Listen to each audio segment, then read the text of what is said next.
संचित हो जाती है। ऊर्जा संचित का मतलब हम जानते हैं, जब प्रकाश संश्लेषण होता है तो प्रकाशिक ऊर्जा रासायनिक ऊर्जा में बदल जाती है। यानी यहां पर प्रकाश की ऊर्जा से भोजन का निर्माण होता है, कार्बोहाइड्रेट का निर्माण होता है। अब हमने कहा यदि प्रकाश संश्लेषण हो रहा है पौधों में, तो पौधों के अंदर लगभग 1000 किलो कैलोरी ऊर्जा संचित हो गई है प्रकाश संश्लेषण के दौरान। लेकिन पौधा तो एक जीव है और जीवों के शरीर में जैविक क्रियाएं होती है, जैसे श्वसन या फिर अन्य शरीर की और भी प्रक्रियाएं। तो जब श्वसन या अन्य जैविक प्रक्रिया होती है तो क्या उनमें ऊर्जा खर्च नहीं होती? उनमें ऊर्जा, अधिकांश ऊर्जा खर्च हो जाती है।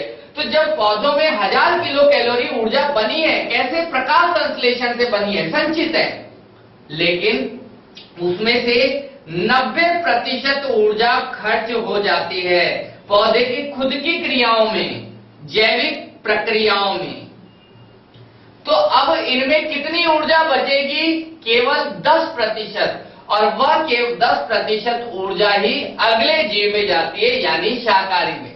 यानी जब टिड्डा घास को खाएगा तो घास में जो ऊर्जा है उसका केवल 10% ही टिड्डे में स्थानांतरित होगा। क्यों? क्योंकि 90% ऊर्जा जो है वह घास यानी उत्पादक में ही खुद की जैविक प्रक्रियाओं में खर्च हो गई।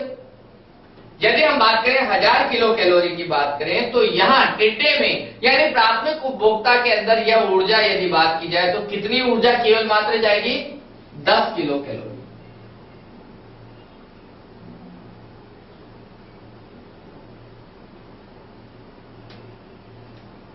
अच्छा, 100 किलो कैलोरी।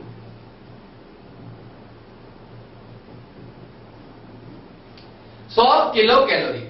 अब ये जो 100 किलो कैलोरी जो ऊर्जा जो प्राथमिक उपभोक्ता के अंदर है, क्योंकि यह टिड्डा जो है प्राथमिक उपभोक्ता है, एक जीव है, तो इसके शरीर में भी तो जैविक क्रियाएं होंगी, तो इसकी 90% यानी 90% ऊर्जा इसकी शरीर की जैविक प्रक्रियाओं में खर्च हो जाएगी। तो आखिर फिर अगले पोषी स्तर में कितनी जाएगी? केवल 10%। तो ऐसी स्थिति में अगले पोषी स्तर यानी मेंढक में जो ऊर्जा होगी, संचित ऊर्जा, वह होगी 10 किलो कैलोरी।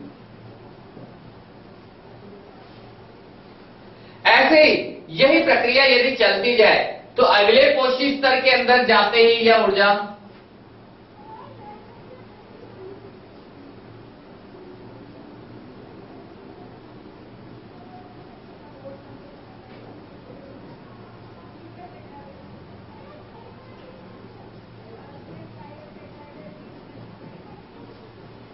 इस प्रकार से एक पोषी स्तर या एक जीव से दूसरे पोषी स्तर में जब ऊर्जा जाती है तो केवल मात्र 10% ऊर्जा ही अगले जीव में जा पाती है।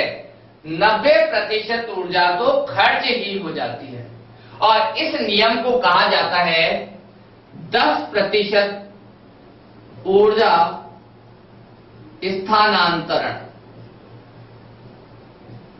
का नियम।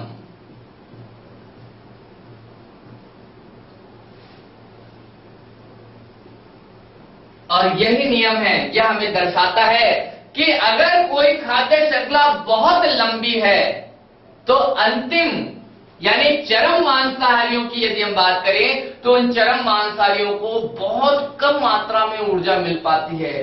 पौधों में जो निर्मित ऊर्जा को देखें तो 1000 किलो कैलोरी, लेकिन अंतिम जो चरम मांसाहारी है वहां केवल 0.1 किलो कैलोरी, यानी इतनी कम ऊर्जा ही चरम मांसाहारियों में पहुंच पाती है। इसीलिए खाद्य श्रृंखला 4 या 5 पोषी स्तर से अधिक नहीं होनी चाहिए, अन्यथा अंतिम जो पोषी स्तर यानी चरम जो उपभोक्ता होते हैं उन्हें भोजन का बहुत कम अंश ही मिल पाता है। तो यह है पारितंत्र में ऊर्जा का प्रवाह। पारितंत्र में ऊर्जा का प्रवाह जब एक पोषी स्तर से दूसरे पोषी स्तर में होता है तो केवल 10% ऊर्जा ही एक पोषी स्तर से दूसरे पोषी स्तर में पहुंच पाती है, और केवल 90% यानी 90% जो ऊर्जा है वह खर्च हो जाती है। इसे कहते हैं 10% ऊर्जा स्थानांतरण का नियम।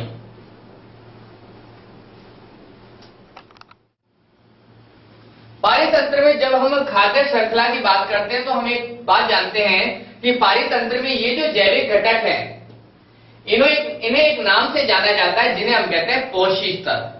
और इन पोषी स्तरों को दर्शाने के लिए कुछ विशेष प्रकार के आलेख बनाए जाते हैं और उन आलेखों का हम अध्ययन करेंगे।